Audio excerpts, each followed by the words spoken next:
Okay guys, so I guess I've forgot to create a Docker file for the UI, so let's create one. So this is going to help us for the deployment. So let's create Docker file. So Docker file gets created. So now from Nginx,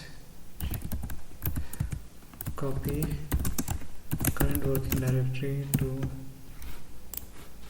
So this is the path that we have to deploy to. Okay, so let's create docker run docker build -t. Let's call it TML version 1 dot.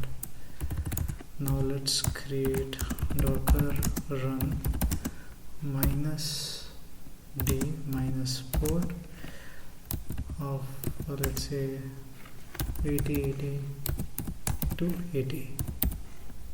Okay, and let's say and use this. So let's say docker, let me remove all the older ones, ps -a. So docker prone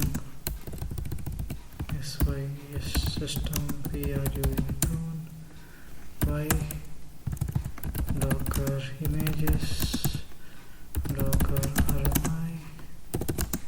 So let's remove this image. Okay, so now this is done. So now let's run this. Let's build the image.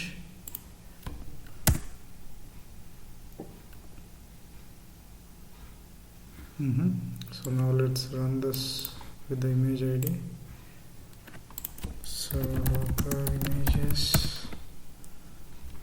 HTML, copy, paste it over here.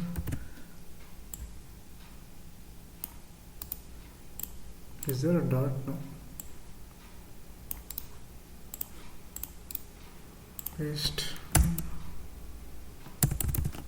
Okay, so 8080 is tagged to 80 and then okay. So now let's actually say http ::. Okay, here you go. So this is what we are expecting. So docker ps -a docker stop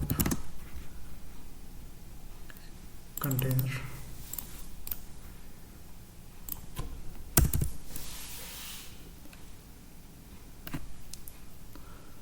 So okay guys, so this would be it. So this is going to stop the container. So let's meet up in the final deployment. Thank you so much.